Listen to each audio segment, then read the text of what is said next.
Mainit din ho na usapin, lalo't may mga binanggit din ho kayo tungkol doon sa dati naging suporta ninyo dito kay dating Pangulong Rodrigo Duterte sa isa po ninyong statement. Ukol ho doon sa confidential fund kasi medyo nagkaroon ho ng violent reaction ng former President. Any take on this matter, Congressman Dalipe? Well, actually nagulat kami bakit ganun yung naging pahayag niya at nalulungkot kami sa mga pahayag niya na inisyo doon sa isang istasyon. Everyone knows that the budget is always being reviewed by the House of Representatives. Nasa Constitution po natin yan. Maski yung budget po ng Office of the President, maski nung Pangulo siya, nire-review po yan at dinideliberate ng House of Representatives. Any appropriation measure will emanate from the House of Representatives. Yan po ang nakalagay sa ating konstitusyon.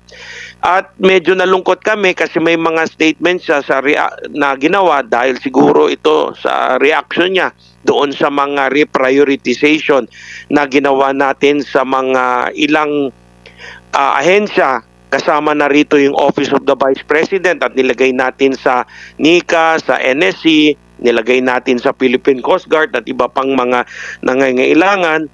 Pero alam naman ng ating dating Pangulo na ang ating Kongreso, it has the power to review and decide on appropriation measures. And marami sa amin na incumbent congressman ngayon sa 19th Congress, nanilbihan rin kami. We were also serving during the 18th and 17th Congress.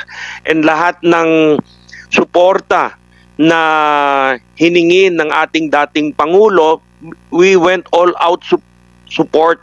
We gave all out support to President Duterte.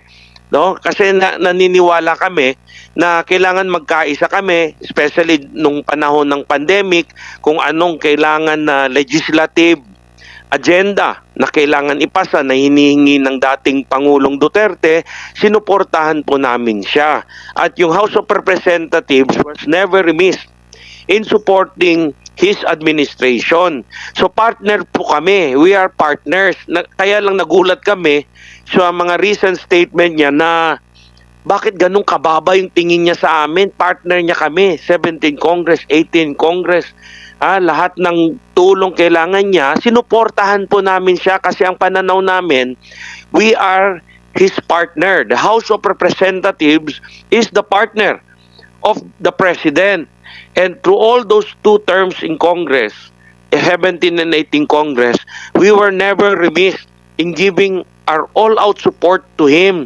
And never namin na, wala naman kami narinig na ganun yung mga statement na inisyo niya ngayon, wala naman sinasabi siya dati na may kailangan kaming baguhin o kailangan ayusin, wala naman eh. So kaya lang nagulat kami at nalulungkot kami sa mga inisyo niyang statement, and we take exception to that. His accusations are baseless. Lahat ng congressman, 312 congressman ngayon sa 19 Congress can attest that lahat naman kami nagre-report kung anong kailangan ng Commission on Audit. Nire-report ng bawat congressman, bawat isang representante, whether it is a congressional district or a party list representative, lahat po kami hindi exempted sa mga hinihingi ng COA. So, kung titingnan nga po natin, nung inisyo niya yung statement, nakipag-ugnayan kami agad sa aming House Secretary General at nagtanong agad kami, bakit nag-issue ng ganong statement si President, dating Pangulong Duterte? Meron bang mga miyembro tayo? May COA audit observation ba? So, upon checking, ni-review namin yung recent third quarter COA audit statement, wala pong notice of suspension, wala pong notice of disallowance, wala pong notice of charge ang House of Representatives. At yung sinasabi niyang intelligence fund, wala naman talagang intelligence fund ang House of Representatives. At yung akusasyon na yung may 1.6 billion pesos na ang insinuation nga ay napupunta lang sa kay House Speaker Ferdinand Martin Romualdez.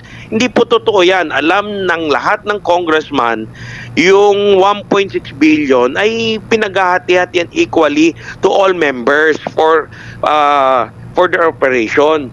So hindi po totoo kasi pangit po yung narinig namin na statement na 1.6 billion pesos at ang gusto nilang palabasin na yung 1.6 billion pesos napupunta lang po sa isang tao, sa isang kongresista na napupunta kay House Speaker Romualdez na hindi naman talaga totoo. So we would like to set the record straight that no one person has monopoly of 1.6 billion pesos annually. It is distributed to all the 312 House members and Sige. each and every House member, alam po nila yan. Sige.